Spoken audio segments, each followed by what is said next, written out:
Let go of me, I'm being. Stop resisting, you're under arrest. This is the boy! No, you can't do this! It's over, son.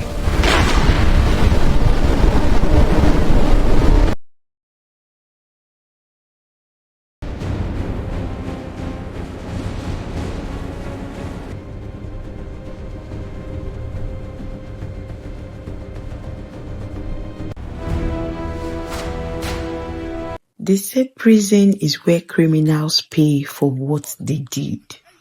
But nobody talks about the other kind of prisoner.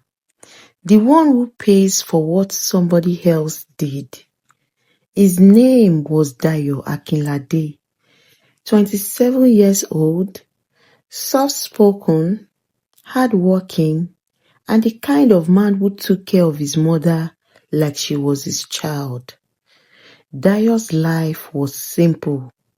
Factory shifts, church on Sunday, small savings in a tin box.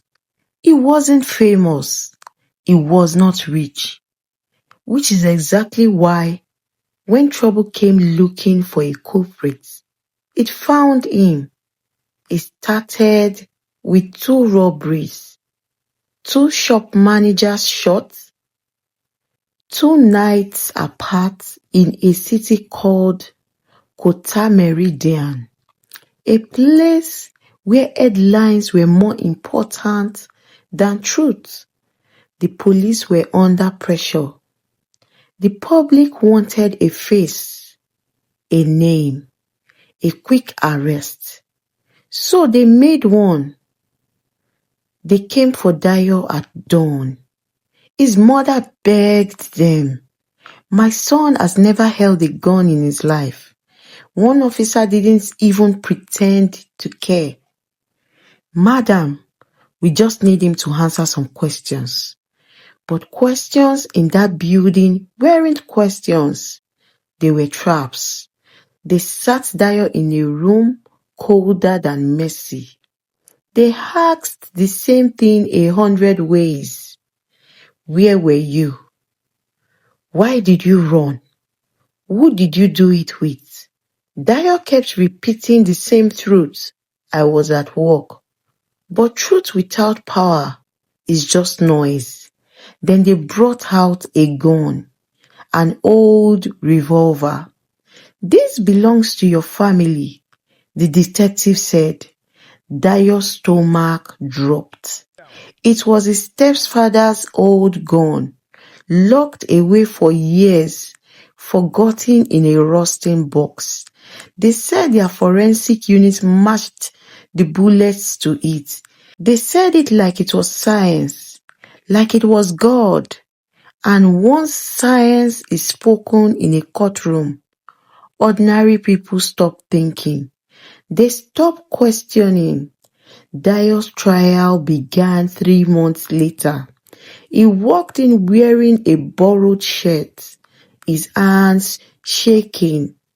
Across the room, the victim's family stared at him like he was already dead. His lawyer was court appointed, overworked, underpaid, unprepared.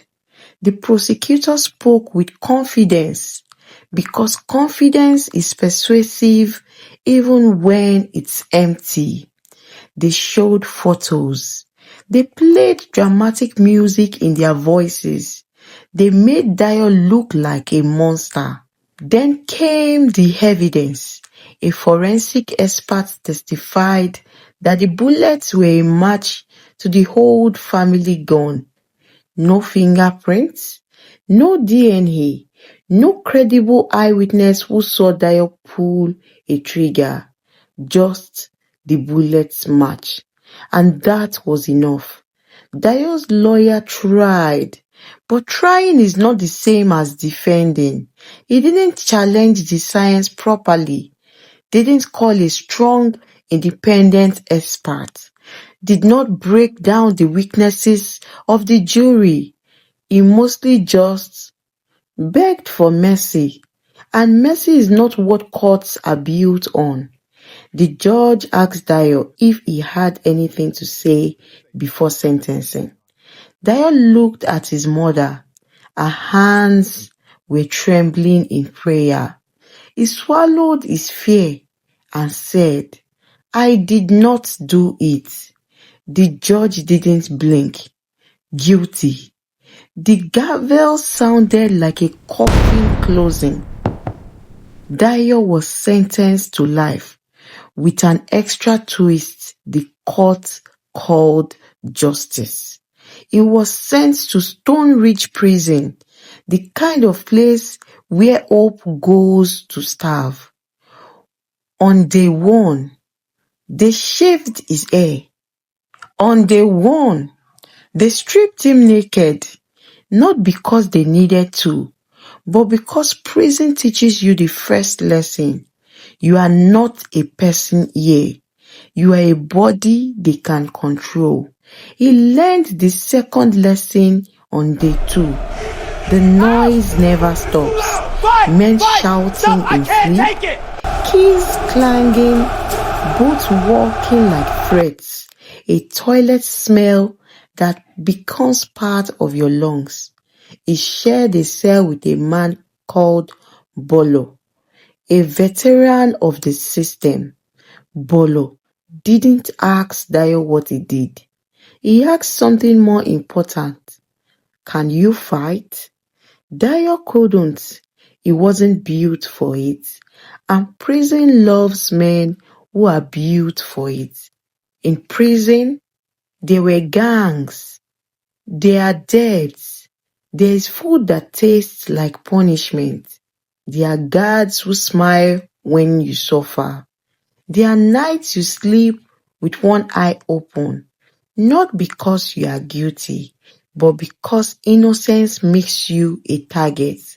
Dayo wrote letters to NGOs, to lawyers, to anyone whose name sounded like help. Most never replied. Some replied with sympathy, but sympathy doesn't unlock gates. His mother kept visiting. She brought him soap, biscuits, and prayers, and every time she left, Dayo felt like someone was tearing his heart out slowly. Years passed. Outside, the world changed. Inside Stone Ridge, stayed the same. Dayo watched boys enter prison with baby faces and leave the yard with dead eyes. He watched men lose their minds from solitary confinement. He watched violence become normal. He watched a man get stabbed over a phone card.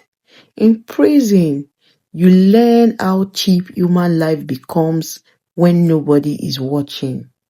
One night, Dayo heard whispers about an escape attempt. A group of desperate men planning to run. They did not have a real plan.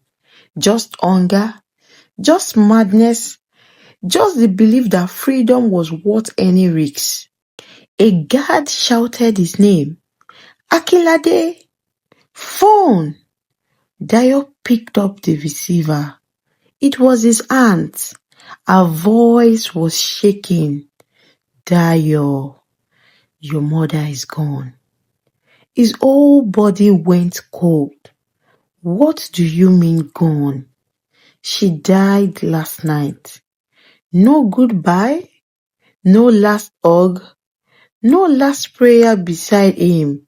His mother died while his innocence sat behind bars.